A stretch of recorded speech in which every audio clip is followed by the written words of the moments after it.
Throughout my entire life, those two words have stood as my motivational North Star. Because I know that as long as I keep myself locked in on those two words, I'm never going to have a problem in this world. Years ago, Mike Woodrow got a boat. And all kinds of people were in on this contest. Friends, family members. What's Mike going to name his boat? Not me, I wasn't in on that contest because I knew exactly what Mike was going to name his boat. If you go look at it today on the back, in big blue letters, the words, "No regrets." There's another place those words will someday be displayed. I would like to have them on my tombstone. Not anytime soon, I hope. But those are the words that I ultimately want to represent who I have been and what I have tried to be in this life, and that's because of you, Mr. Spano. The second story I want to share comes from Jeff Konigsberg, but it really belongs to all of us because it's another piece of the Spano legacy. Jeff was a really good basketball player, a lot of you know that. What some of you might not know is that prior to 10th grade, he almost left Bolingbroke because he was looking for something a little more out of his basketball experience. I won't name the school or anything, Run Country Day. But ultimately, Jeff made a decision that we were all very happy he made. But it only came after learning that Mr. Spano was going to be moving up to be the JV coach. See, he was with us in junior high for 2 years, 7th and 8th grade for us, and the year ahead for Kay, Trent, and Shull. And then we were really lucky as the class of 80 because he happened to move up to junior varsity the same year we did. And it also meant that Jeff Kay stayed. Well, pretty good things came out of that. Mr. Spano's first year as coach of JV, we went 15-0, the first undefeated team that Bolingbroke ever had. It had a lot to do with Jeff Kay staying. He was pretty darn good. But it had a whole lot more to do with Mr. Spano and the influence that he had on us.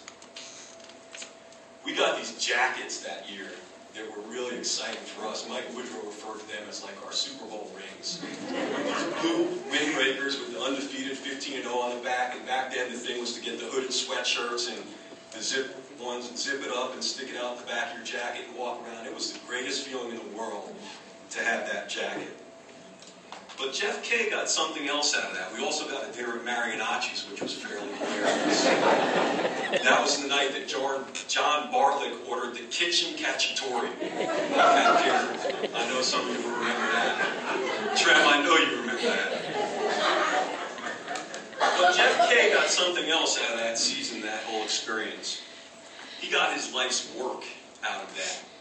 Because through learning about Mr. Spano, through observing and absorbing, and wanting to do something similar in his own life, Jeff became an owner and an operator of camps, summer camps in Maine.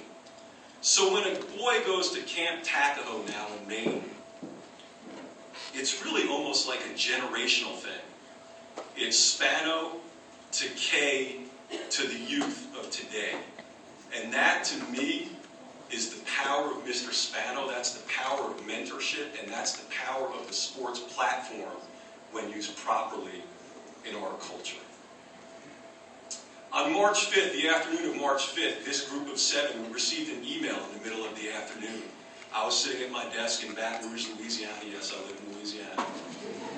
I can tell you some stories later about wrestling alligators and all that fun stuff.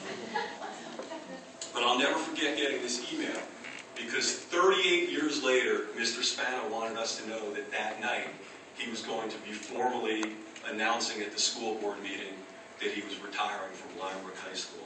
And that set off for us a flurry of emails and memories and so many exchanges through the course of that day and that evening.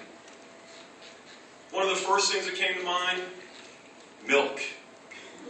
I heard conversation earlier about chocolate milk. Well, milk was kind of a common theme for Mr. Spano at Bolingbroke, especially in the early years, because but this all-American status of his, the boy next door, the fair-haired golden boy. It was all about, high school kids would go out and they would do certain things maybe they shouldn't do, but Mr. Spano would always have his bottle of milk. I thought about that afternoon. I thought about Mr. Spano sitting in his office, that little office tucked away in the boys' locker room off the gym at Marx High School all those years.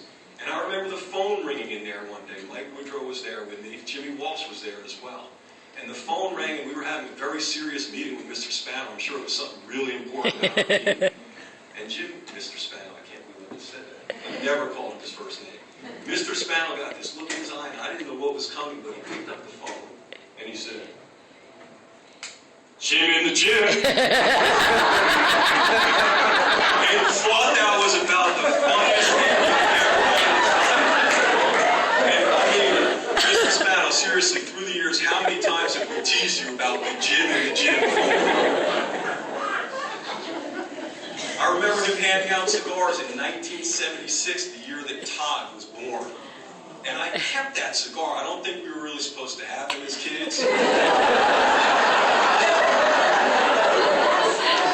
quite honestly, I'm not sure if Mr. Spano gave it to me or I took it off his desk. But either way, I kept that cigar, the cellophane wrapper and the little light blue on the side that said, "It's a boy." And I kept that in my desk drawer at home as if it were some trophy that I had accomplished something by knowing Mr. Spano and knowing that he was having a boy then. In addition to ordering the kitchen cacciatore, I remember the day that a certain player on our team scored one of the best baskets of the year. It was a long rebound, turnaround, grabbed it, turnaround jumper, swish. No one could, just incredible shot. Unfortunately, he had shot it for the other team. It was the wrong basket. And what I remember Mr. Spano, a lot of coaches would react to that in very different ways. I will never forget what Mr. Spano did. Mr. Spano kind of looked down, shook his head in disbelief, but by the time he looked up again, he was smiling.